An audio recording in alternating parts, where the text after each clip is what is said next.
untuk slide melakukan komunikasi di tempat kerja.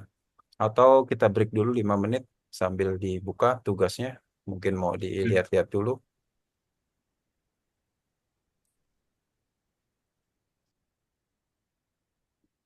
Oke, sudah terlihat Mas Oji, Mbak Alia.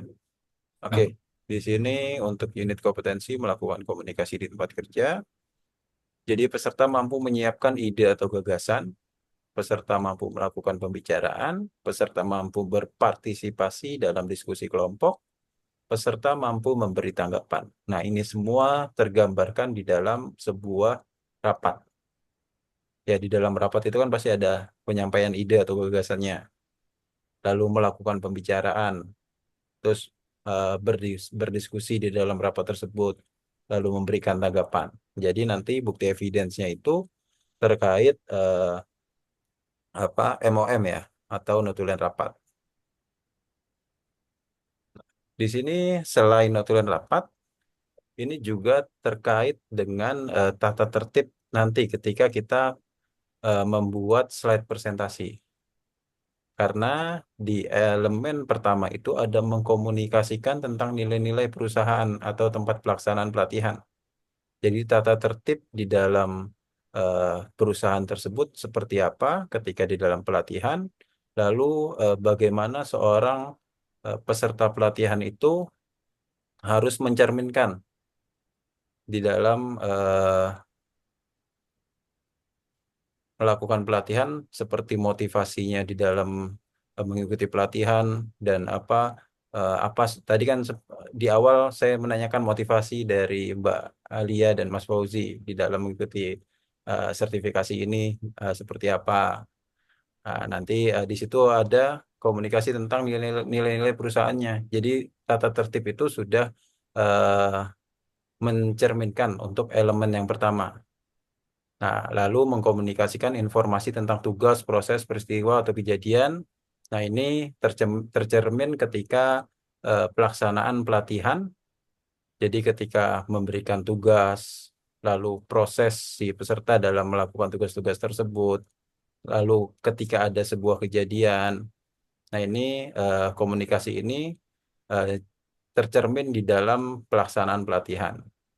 Nah, nah baru di sini ada melakukan partisipasi dalam diskusi kelompok untuk mencapai hasil kerja yang tepat. Ini jatuhnya ada di dalam rapat persiapan pelatihan, lalu menyampaikan pandangan kelompok terhadap orang lain ini juga sama, lalu memberikan tanggapan terhadap keluhan pelanggan. Nah, untuk yang elemen terakhir ini nanti bukti evidence-nya itu terkait dengan form keluhan. Jadi ketika peserta pelatihan sudah selesai mengikuti kegiatan pelatihan atau pada saat pelatihan itu mungkin ada keluhan-keluhan dari para peserta. Mungkin ini AC-nya terlalu dingin nih atau coba dong materinya lebih diperdalam lagi di materi ini atau di apa di praktek kerja ini tolong didetailkan lagi. Nah, itu kan ada keluhan-keluhan dari para peserta pelatihan atau mungkin terkait fasilitas. Kok saya fasilitasnya begini ya, kelasnya panas atau makanannya ketika break kurang sesuai yang diharapkan. Itu kan keluhan-keluhan dari para peserta. Nah, itu silakan nanti bisa diberikan form keluhan kepada para peserta untuk nanti form tersebut disampaikan kepada manajemen. Oke. Nah, di sini dalam menyampaikan nilai-nilai perusahaan, nah ini tadi kan kita menyampaikan tata tertib ya. Berarti kan lebih kepada kedisiplinan dan tanggung jawab. Lalu etika di dalam seorang peserta pelatihan di dalam mengikuti pelaksanaan pelatihannya, lalu bagaimana kerjasama timnya, lalu kualitas dalam pengerjaan eh, si- praktek-praktek yang diberikan oleh instrukturnya, harus bisa berinovasi. Jadi seperti tadi saya berikan contoh tugasnya, bukti evidennya, tapi saya tetap minta untuk ditambahkan agar ada inovasinya. Jadi bisa terlihat pemahaman dari Mbak Alia dan Mas Fauzi. Lalu metode komunikasi, nah ini eh, seperti metode pembelajarannya, yaitu presentasi langsung, diskusi, lalu simulasi, studi kasus. Nah, frekuensinya ini eh, di saat apa pesannya disampaikan selama pelatihan, di awal dan selama pelatihan dan secara berkala. Ini secara gambaran umumnya saja, tapi untuk bukti evidence-nya itu sudah cukup untuk melampirkan tata tertib atau budaya perusahaan di slide presentasi, lalu bukti eviden terkait MOM-nya, lalu bukti eviden untuk form keluhan peserta pelatihan. Nah, mungkin untuk komunikasi di tempat kerja, jenis-jenis komunikasi mungkin sudah mengetahui Mbak Alia dan Mas Fauzi tentang komunikasi satu arah dan dua arah. Coba Mas Fauzi, eh, maksud dari komunikasi satu arah ini apa? Kalau komunikasi satu arah, ya hanya misalnya pengajar yang menerangkan. Kalau misalnya komunikasi dua arah, ada sesi tanya jawabnya juga. Oke. Nah, di sini ada juga teknik-teknik berkomunikasi dan mungkin untuk seorang trainer atau instruktur yang berpengalaman, ini pasti sudah diterapkan di dalam pelatihannya. Jadi dalam berkomunikasi itu harus jelas, lalu sederhana, tidak bertele-tele, menjadi pendengar aktif, terbuka terhadap apa yang mungkin peserta pelatihan perlu lebih diperjelas lagi terkait materinya, lalu ada empati, tata krama, percaya diri, dan fleksibel. Nah, ini. Oke. Nah, nanti tata tertib perusahaan juga itu ada dokumennya. Saya akan kirimkan nanti bukti contohnya. Itu tidak perlu diganti, boleh ditambahkan. Oke, saya akan kirim ke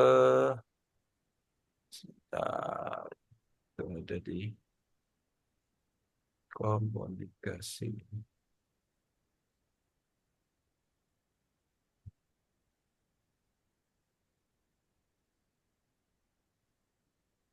Oke, di sini saya akan jelaskan sedikit. Nah, di sini adalah tata nilai lembaga pelatihan kerja. Ini secara bukti evidence saja. Jadi biasanya ini tata nilai ini ada di kalau secara luring itu biasanya ditempel ya di apa di sebuah tempat yang memang mudah dilihat oleh para peserta dan dibaca oleh mereka. Jadi tata nilainya seperti ini. Nanti yang kuning ini disesuaikan tulis nama LPK-nya. Nanti di setiap dokumen harus ada logo LPK-nya ya. Nah, ini untuk tata nilainya, motivasi diri, komunikasi, kesediaan mengikuti aturan. Nah, disampaikan oleh pada tanggal, nah ini juga sama, disampaikan oleh instrukturnya pada tanggal hari ini, tanda tangan dan tanda tangan aja ini, namanya nggak usah. Lalu setelah tata nilai, ini ada tata tertib. Nah, tata tertibnya silahkan disesuaikan dengan tata tertib ketika apa sesuai dengan metode pelatihannya, luring atau daring. Ini tata tertib untuk daring ini, contohnya. Nah, ini adalah notulen rapatnya. Berarti kalau ini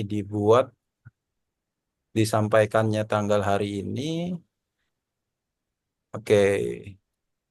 Jadi kita asumsikan dokumen matriks itu dibuat tanggal hari ini, lalu rencana sesi tanggal hari ini, lalu identifikasi K3 tanggal hari ini, berarti pelaksanaannya tanggal besok atau hari Senin ya, tanggal 17. Jadi untuk tata tertib ini di tanggal 17, lalu tata nilai ini juga disampaikan di tanggal 17. Lalu untuk notulen rapat berarti itu di kemarin, tanggal 13. Karena aturan rapat itu pasti sebelum pembuatan matriks pelatihannya.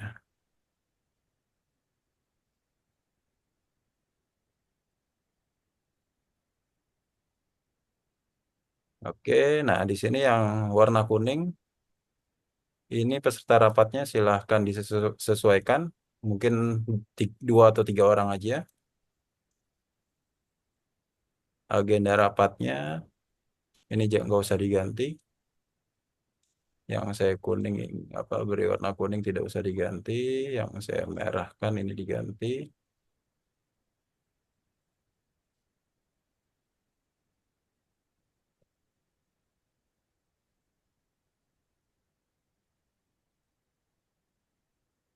Tujuan pelatihannya disesuaikan. Tadi kita sudah buat tujuan pelatihan di sesi pembelajaran. Durasi pelatihan ini juga disesuaikan. Materi ini disesuaikan. Ini juga. Ini juga disesuaikan.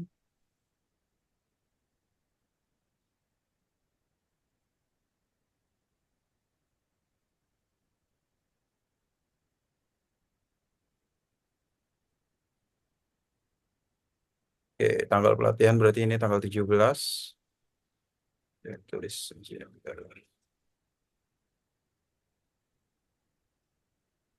Evaluasi silahkan disesuaikan. Tadi sudah apa? Kita apa ditentukan ya menggunakan apa?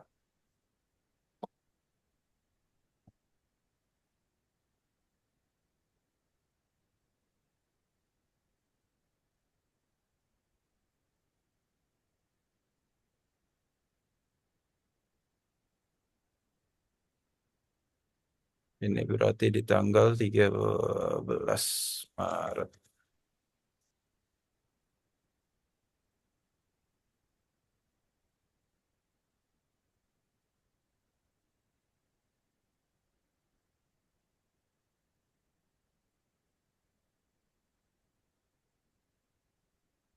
Oke, sampai di sini ada yang ingin ditanyakan atau masih bingung tentang komunikasi di tempat kerja? Saya buka lagi slide-nya. Jadi poin-poinnya ini, elemen kompetensinya.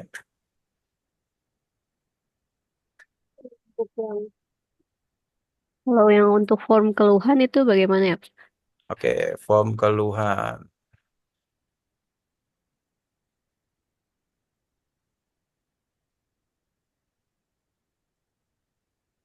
Oke, ini form keluhannya.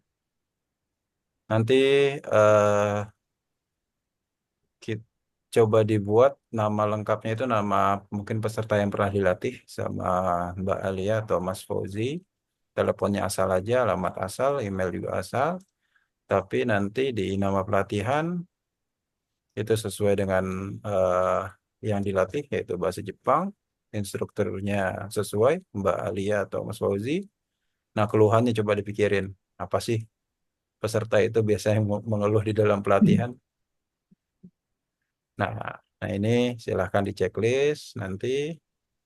Terus yang diharapkan atau solusi perbaikannya silahkan ditulis.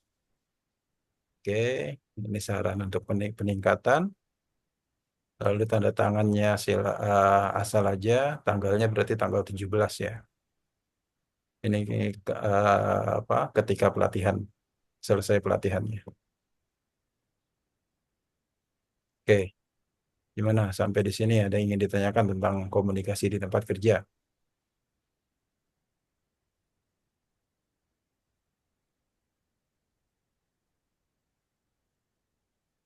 Cukup? Oke. Oke, saya akan kirim filenya.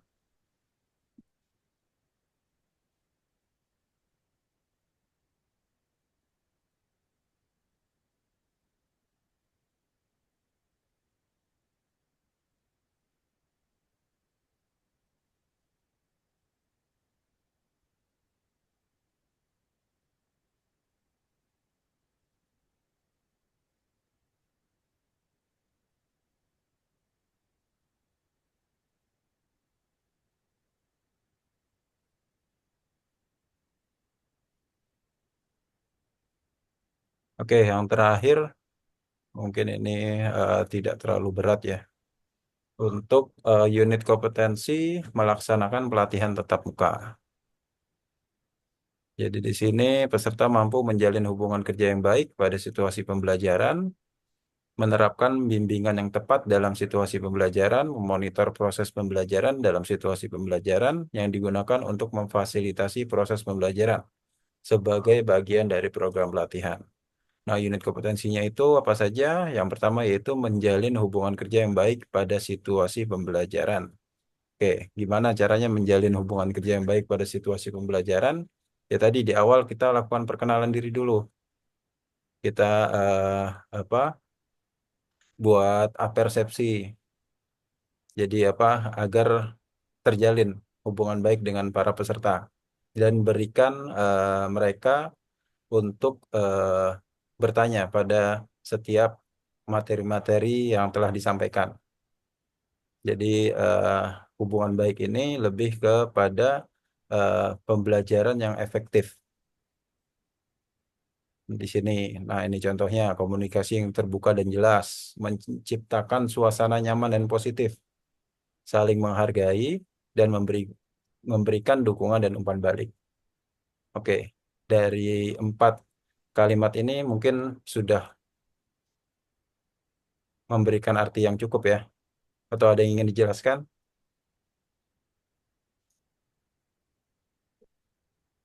Ya, oke. Nah, selanjutnya mengelola sikap dan perilaku yang sesuai dengan nilai-nilai budaya yang dianut. Nah, itu apa saja? Yaitu membangun etika kerja sesuai dengan budaya organisasi. Jadi, sampaikan bagaimana selayaknya seorang peserta di dalam pelatihan di lembaga pelatihan kerjanya. Mungkin etikanya itu ya etika secara umum ya.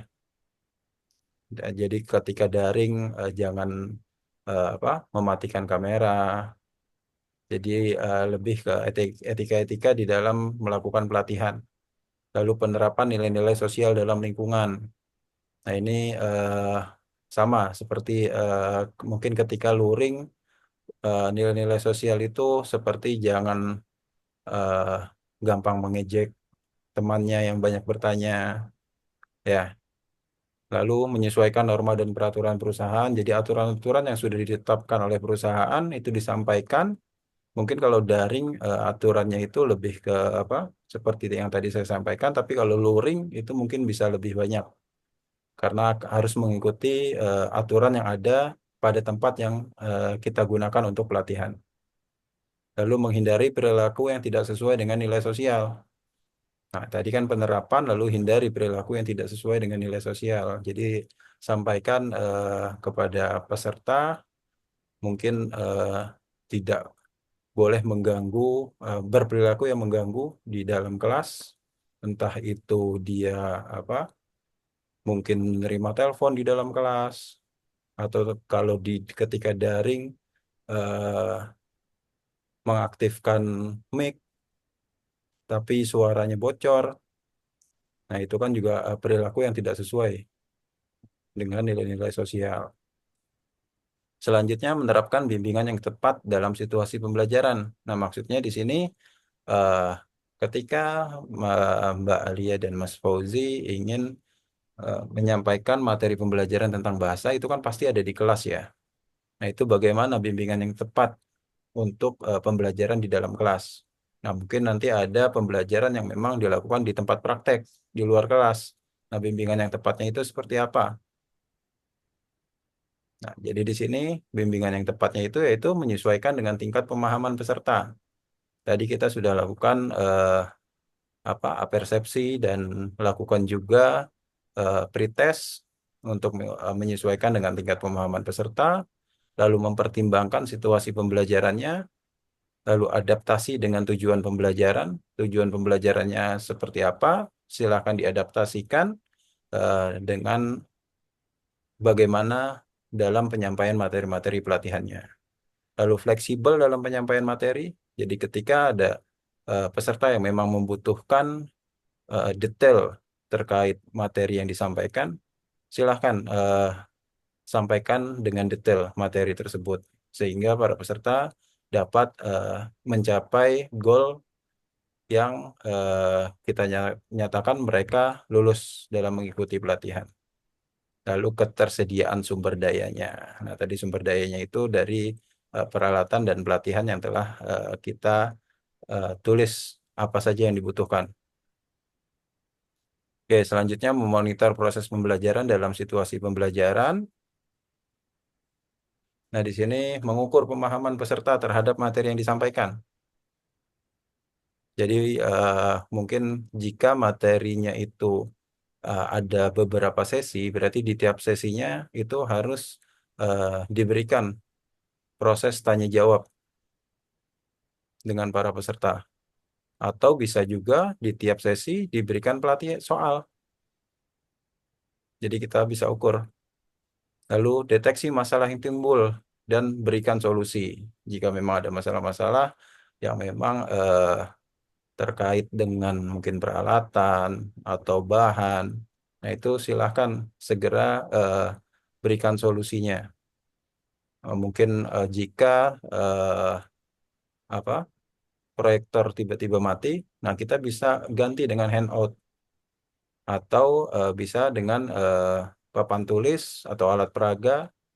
Nah, itu segera berikan solusinya. Lalu memonitor suasana kelas agar tetap kondusif. Jadi selalu ingatkan ketika ada peserta-peserta yang memang melanggar aturan tata tertib agar segera menyesuaikan dengan tata tertib yang telah ditetapkan. Lalu terakhir yaitu memberikan umpan balik terhadap peserta. Jadi setelah pelatihan selesai, berikan umpan balik terhadap peserta. Sebaiknya setelah pelatihan ini peserta dapat mengikuti sertifikasi untuk apa bidang yang sesuai yang diikuti sesuai dengan pelatihannya. Atau umpan baliknya peserta diharapkan dapat memperdalam untuk 1 unit atau 2 unit kompetensi dari beberapa unit yang telah apa diajarkan di dalam kelas. Oke, sampai di sini cukup dipahami? Oke, nah ini nanti bukti evidence-nya eh, simulasi pembelajaran. Jadi membuat video simulasi pembelajaran, nanti contoh simulasi pembelajarannya saya kirimkan dalam bentuk video, ada link YouTube, dan sebelum melakukan simulasi, nanti Mbak Alia dan Mas Fauji harus membuat slide presentasinya dulu. Nah, slide presentasi itu harus sesuai dengan sesi yang telah dibuat. Tadi sesi pembelajaran kan ada urutannya ya. Dari tahapan awal pendahuluan itu ada urutannya.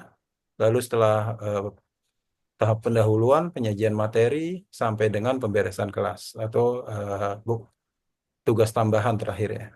Lalu ditutup oleh trainer. Oke. Untuk slide presentasi saya kirimkan contohnya nanti di mana? Di WA, tapi mungkin dikerjakan itu dulu. Jangan terlalu banyak, nanti bingung. Oke, jadi nanti jika ada kesulitan silahkan hubungi saya melalui WA, di grup juga boleh, atau di Japri juga boleh. Lalu besok kita ketemu di jam 9. Di jam 9 berarti di jam 9 itu matriks sudah selesai, sesi pembelajaran sudah selesai, lalu matriks daftar alat dan bahan sudah selesai, identifikasi K3 sudah selesai, dan tadi apa bukti-bukti untuk melakukan komunikasi di tempat kerja. Kira-kira sanggup nggak untuk menyelesaikan sampai dengan form keluhan tadi di jam 9? Atau mau diundur jam 10 ketemunya? Balia Disepakati gimana? aja. Hah? Balia bagaimana? Saya sih nggak pakai jam 9. Tapi kalau Kenapa? emang dia juga mau jam 10 ya ikut juga. Suaranya kurang jelas Mbak Alia. Saya sih nggak apa-apa jam 9, tapi kalau dari Mas Faujinya mau jam 10 ya saya ngikut aja. Gimana? Ayo lempar-lemparan ini. Jam 10 tidak, Ya Hah? udah jam 10 jam, aja. Jam 10. Oke, ya, berarti jam 10 tugas-tugasnya sudah selesai. Setiap tugas harus ada logo LPK dan tanda tangan. Tanda tangannya mungkin paraf aja, nggak usah tanda tangan asli. Jadi nanti setelah itu kita akan bahas unit kompetensi selanjutnya. Oke, sekarang sudah menunjukkan pukul 11:07. Mohon maaf, terlewat 7 menit. Ini ya. Mbak Alia kayaknya sudah ngantuk ini. Ini pemuka saya. Oke, oke. Oke, terima kasih Mbak Alia dan Mas Fauzi. Sampai ketemu besok pagi di jam 10 waktu Indonesia Barat. Saya tutup kegiatannya. Assalamualaikum warahmatullahi wabarakatuh. Waalaikumsalam warahmatullahi wabarakatuh. Terima